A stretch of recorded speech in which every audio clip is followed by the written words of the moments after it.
জামায়াত নেতা দিলর হোসেন সাঈদীর মামলার আসামি সুখরঞ্জন বালী ও সাবেক প্রধানমন্ত্রী শেখ হাসিনার গোপন কর্ডিকোড ফাঁস। ঘাট ধরে লামাইয়া আমাকে চর মারছে, চর মারার পরে এই জিনিস যদি আটকাই রাখতে পারি তাহলে আমাদের সব কিছু আমাদের ফয়সাল হবে। দুইজন মানুষের ঘাট ধরে গিয়া আমাকে নিয়ে বিএসএফের হাতে নিয়ে দেওয়ার পরে আমাকে ওখানে বসে নেওয়ার সাথে সাথে আমাকে দুই কান কাছে মোটা বেতের লাড়ি দিয়া পিটাইছে। মানে আমাকে মার গিয়ে না, আমি ব্যাপারটা আমি নিজে ইচ্ছা করি আসিনি, আমাকে মারছে অসম্ভব মাই। এবং সর্বশেষ জানাবো, শেখ হাসিনার মাইন্ড স্ট্রোক করে জিহ্বা অবশ হয়ে গেছে, কথা বলতে পারছে না জেনারেল বনে আমিন। কারণ শেখ হাসিনার জিহ্বার বাঁ পাশের অর্ধেক পুরো অবশ, তিনি একটা মাইল্ড স্ট্রোক করেছেন। শেখ হাসিনা গত 1.5 মাস থেকে কোনো কথা ঠিকমতো বলতে পারছেন না। এই দেশের রাষ্ট্র ক্ষমতায় যখন তিনি ছিলেন তখন তার মুখে থাকতো সুপারি, আর এখন ওনার জিহ্বার অর্ধেক অবশ। সুতরাং এতক্ষণ শুনছিলেন সংবাদ শিরোনাম, এখন থাকছে বিস্তারিত। জামাত ইসলামীর সাবেক নায়েবে আমির ও দেশে বরেণ্য ইসলামী চিন্তাবিদ আল্লামা দিলর হোসেন সাঈদীর মানবতা বিরোধী অপরাধের মামলার সাক্ষী সুখরঞ্জন বালী তার অপহরণের ঘটনায় শেখ হাসিনা ও সাবেক আইনমন্ত্রী শফিক আহমেদ সহ 32 জনের বিরুদ্ধে অভিযোগ করেছেন। আন্তর্জাতিক অপরাধ ট্রাইব্যুনালে হাজির হয়ে তিনি অভিযোগ করেন। ট্রাইব্যুনালে দেওয়া অভিযোগপত্রে সুখরঞ্জন বালী বলেন, আমার ভাই বিশাব আলীকে 1971 সালে মুক্তিযুদ্ধ চলাকালীন পাকিস্তানি সেনারা হত্যা করেছিল। এই ঘটনার পরিপ্রেক্ষিতে 2010 সালের জুলাই আগস্ট মাসের শেষের দিকে আওয়ামী লীগ সরকার গঠিত তৎকালীন আন্তর্জাতিক অপরাধ ট্রাইব্যুনালের তদন্ত কর্মকর্তা হেলাল উদ্দিন আমাকে 71-এ আমার ভাই বিশাব আলীর হত্যাকাণ্ডের বিষয়ে জানতে চান। আমি তাকে বিশ্বাস করে প্রকৃত ঘটনা বলি, কিন্তু হেলাল উদ্দিন আমাকে আমার ভাইয়ের হত্যাকারী হিসেবে প্রকৃত হত্যাকারীদের নামের সঙ্গে মাওলানা দেওলার হোসেন সাঈদীর নামও বলতে চাপ প্রয়োগ করেন। সাঈদীর বিরুদ্ধে ট্রাইব্যুনালে নিয়ে মিথ্যা সাক্ষ্য দিতে বলেন। আমি হেলাল সাহেবকে তখনই স্পষ্ট ভাষায় জানিয়ে দেই, সাঈদী হুজুর আমার ভাই বিশাবা আলী হত্যাকাণ্ডের সঙ্গে কোনোভাবেই জড়িত ছিলেন না, সুতরাং তার বিরুদ্ধে মিথ্যা সাক্ষ্য দেওয়া আমার পক্ষে সম্ভব নয়। কিন্তু তদন্ত কর্মকর্তা হেলাল সাহেব জোরপূর্বক রাজি করাতে এক পর্যায়ে আমাকে শারীরিক নির্যাতন করতে থাকেন।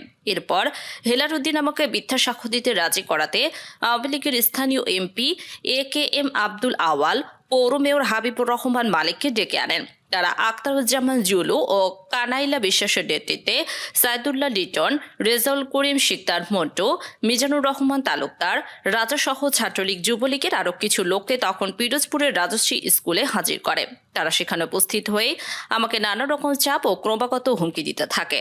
আমি সাক্ষ্য দিতে রাজি না হলে এমপি আওয়াল ও মেয়র মালিক আমাকে হত্যা হুমকি দেয়। এরপর তাদের নির্দেশে রেজাউল করিম শিকদার মন্টু, সুমন শিকদার, দিলীপ মাঝি, রাজ্জাক খান বাদশাহ, শাহজাহান খান তালুকদার, মোস্তাফিজুর রহমান বিপ্লবরা আমাকে চড় থাপ্পড় ঘুষি মারতে থাকে এবং লাঠি দিয়ে আমার শরীরের বিভিন্ন জায়গায় আঘাত করে। তারপর আমি হুজুরের বিরুদ্ধে মিথ্যা সাক্ষ্য দিতে অস্বীকৃতি জানালে তারা আগামীকাল তাদের কথা মতো সাক্ষ্য দিতে রাজি না হলে আগামীকালই আমার জীবনের শেষ দিন বলে শাসিয়ে চলে যায়। আমি তাদের হাত ছেড়ে ছাড়া পাইয়া আত্মগোপনে চলিয়া যায়। দীর্ঘদিন আমি এলাকায় বিভিন্ন বাড়িতে লুকিয়ে থাকি। পরবর্তীতে অনেকদিন পর সাঈদী হুজুরের ছেলে মাসুদ সাঈদী আমার সঙ্গে গোপনে যোগাযোগ করে এবং আমার ভাই বিশাব আলী হত্যার প্রকৃত ঘটনা জানতে চায়। আমি তাকে প্রকৃত ঘটনা খুলে বলি। তখন মাসুদ সাঈদী জানতে চান এই সত্য ঘটনা আমি ট্রাইব্যুনালে এসে বলতে রাজি আছি কিনা। জবাবে আমি সম্মতি প্রকাশ করলে মাসুদ সাঈদী আমার ভাইয়ের হত্যার প্রকৃত ঘটনা ট্রাইব্যুনালে এসে বলার জন্য অনুরোধ জানান। আমি তার অনুরোধ গ্রহণ করি এবং সত্য ঘটনা তুলে ধরার জন্য সাঈদী হুজুরের পক্ষে সাক্ষ্য দিতে রাজি হই। সে অনুসারে আমি সাঈদী হুজুরের পক্ষে সাক্ষ্য দিতে 3 নভেম্বর 2012 সালে বিকেলের দিকে ঢাকা আসি এবং মাসুদ সাঈদীর সাথে যোগাযোগ করি। তিনি আমাকে 4 তারিখ ট্রাইব্যুনালের অ্যাডভোকেট মিজানুল ইসলাম স্যারের কাছে নিয়ে আসেন। ওনাকে আমি সবকিছু খুলে বলি। এরপর 5 নভেম্বর 2012 সকালে অ্যাডভোকেট মিজানুল ইসলামের অফিসে মাসুদ সাঈদী আমাকে নিয়ে যান। তখন অ্যাডভোকেট মিজানুল ইসলাম সাহেব আমাকে তার গাড়িতে করে ট্রাইব্যুনালের দিকে রওনা দেন। তার গাড়িতে আরও 2 জন আইনজীবী মঞ্জুর আহমেদ আনসারি ও হাসানুল বান্না সোহাগ ছিলেন, যাদের নাম আমি পরে জানতে পারি। আমার সামনের গাড়িতে মাসুদ সাঈদী ছিলেন ও তার সঙ্গে একজন আইনজীবী ছিলেন যার নাম আবু বকর সিদ্দিক। এই সময় ট্রাইব্যুনালের গেটের বাইরে বিপুল সংখ্যক পুলিশ দেখতে পায়। ট্রাইব্যুনালের মূল গেটের কাছে আমাদের গাড়ি এসে পৌঁছালে পুলিশ আমাদের গাড়ি আটকে দেয়। আটকে দেওয়ার পর সামনের গাড়ি থেকে নেমে মাসুদ সাইদি পুলিশের সঙ্গে কথা বলতে থাকেন। এর মধ্যে কিছু বুঝে ওঠার আগেই সাদা পোশাকে থাকা অনেক লোক এবং পুলিশ মিলে অ্যাডভোকেট মিজান স্যারের গাড়ি ঘিরে ফেলে। সেখানে আমাকে দেখে তারা বলে, বাচ্চা তোকেই তো আমরা খুঁজছি, নাম নিচে নাম।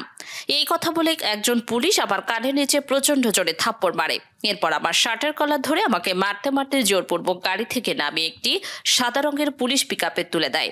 আমার সাথে আইনজীবী ও মাসুদ ভাই তাদেরকে বাধা দেওয়ার চেষ্টা করলেও পুলিশের আগ্রাসী ভূমিকার কারণে তারা আর কিছুই করতে পারেনি। গাড়িতে উঠেই তারা আমার চোখ ও হাত বেঁধে ফেলে। এই অবস্থায় তারা আমাকে অজানা একটি স্থানে নিয়ে যায়। এটি ছিল একটি জানালাবিহীন অন্ধকার ঘর, যেখানে প্রায় 2 মাস আমাকে বন্দী রাখা হয় এবং খাদ্য আলো থেকে বঞ্চিত করে প্রচণ্ড শারীরিক ও মানসিক নির্যাতন চালানো হয়।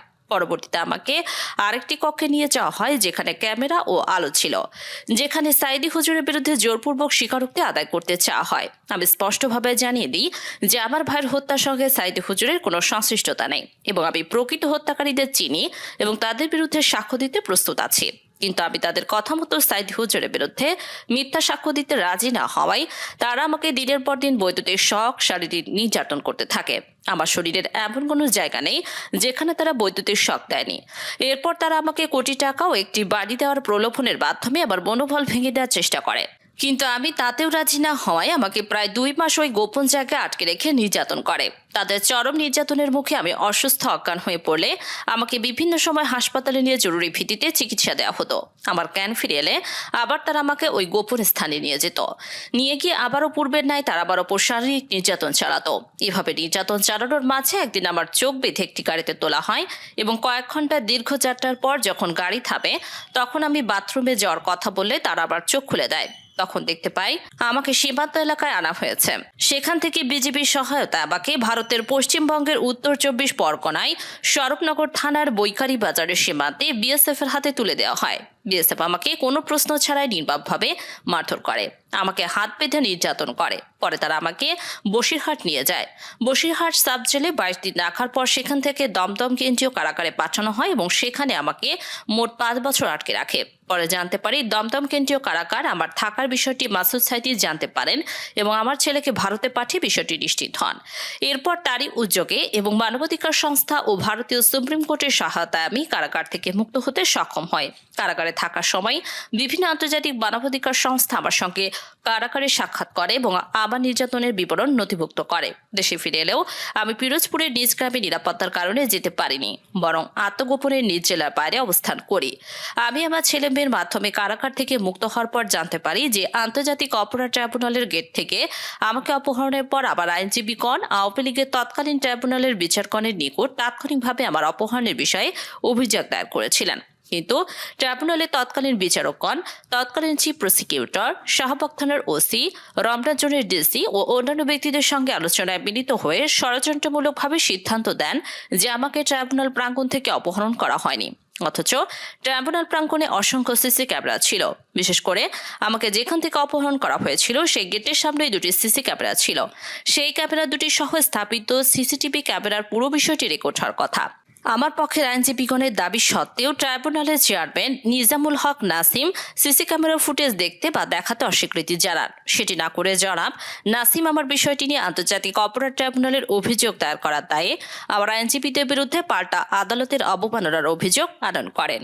সুখরঞ্জন বালি বলেন, আমি নিজ চোখে মুক্তিযুদ্ধের সময় আমার ভাইকে হত্যার ঘটনা দেখেছি, যেখানে সাইদি হুজুর ছিলেন না। বিরোধী রাজনৈতিক শক্তিকে নিশ্চিহ্ন করার রাষ্ট্রীয় ষড়যন্ত্রের অংশ হিসেবে আল্লামা দেলোয়ার হোসেন সাইদির রাজনৈতিক উদ্দেশ্য প্রণোদিত মামলার মিথ্যা সাক্ষ্য না দেয় এবং সত্য সাক্ষ্য দিতে ট্রাইব্যুনালে আসার কারণে আমাকে গুম, অপহরণ, নির্যাতন এবং প্রায় 5 বছর ভারতে অবৈধভাবে কারাবন্দী করে রাখা হয়। তার বিরুদ্ধে করা মামলা ছিল সম্পূর্ণ মিথ্যা, রাজনৈতিক উদ্দেশ্য প্রণোদিত এবং সাজানো। তাকে অন্যায়ভাবে গ্রেপ্তার, দীর্ঘদিন কারারুদ্ধ রাখা এবং শেষ পর্যন্ত পরিকল্পিতভাবে কারাগারে তাকে হত্যা করা হয়েছে, যা আন্তর্জাতিক অপরাধের আইনের অধীনে মানবতা বিরোধী অপরাধের শামিল। আমাকে করা গুম, অপহরণ, শারীরিক মানসিক নির্যাতন, আমাকে জোর করে ভারতে পাচারের ঘটনা সবই ছিল পরিকল্পিত ষড়যন্ত্রের অংশ। আমাকে অপহরণ করে শারীরিক মানসিক নির্যাতনের মাধ্যমে আমার মানবাধিকার চরমভাবে লঙ্ঘন করা হয়েছে।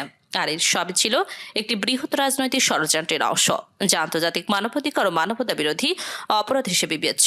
আমি এই ষড়যন্ত্রের বিরুদ্ধে ন্যায় বিচার ও দৃষ্টান্তমূলক শাস্তি দাবি করছি। রাষ্ট্রের পৃষ্ঠপোষকতায় আমাকে করা অপহরণ, গুম এবং 5 বছর অবৈধভাবে কারাবন্দী রাখা সহ আমার সাথে ঘটে যাওয়া সকল অন্যায়ের আমি বিচার চাই। এই ঘটনার সাক্ষী করা হয়েছে ব্যারিস্টার তানভীর আল আমিন, অ্যাডভোকেট মঞ্জুর আহমেদ আনসারি, অ্যাডভোকেট আবু বকর সিদ্দিক, অ্যাডভোকেট হাসানুল হক বান্না সোহাগ ও মাসুদ সাইদিকে। চিফ প্রসিকিউটরের বক্তব্য, চিফ প্রসিকিউটর তাজুল ইসলাম সাংবাদিকদের বলেন, আমরা অভিযোগ পেয়েছি, তদন্তে আমরা দেখব না যে কে কত বড় পদে ছিল, কতটা ক্ষমতাবান ছিলেন। এখানে সাবেক প্রধানমন্ত্রী, আইনমন্ত্রী ও প্রধান বিচারপতি নাম আসছে। তদন্ত শেষে যদি তাদের সম্পর্কে পূর্ণাঙ্গ তথ্য আসে তাহলে তাদের বিরুদ্ধে ব্যবস্থা নেওয়া হবে। আমরা সবাই জানি যে বিগত 16 বছর গুমকে রাষ্ট্রীয় পৃষ্ঠপোষকতায় একটি প্রাতিষ্ঠানিক পর্যায়ে নিয়ে যাওয়া হয়েছিল। বাইরে থেকে মানুষকে গুম করার পাশাপাশি খোদ আদালত চত্বর হতেও গুম করা হয়েছিল। তাকে দেশে ডিটেনশনে রাখার পাশাপাশি পরবর্তীতে ভারতীয় সীমান্তরক্ষীদের নিকট তুলে দেওয়া হয়েছিল। এই সব কিছু ডকুমেন্টস রয়েছে। তদন্তকারী কর্মকর্তার রিপোর্টের পর এ ব্যাপারে ব্যবস্থা নেওয়া হবে।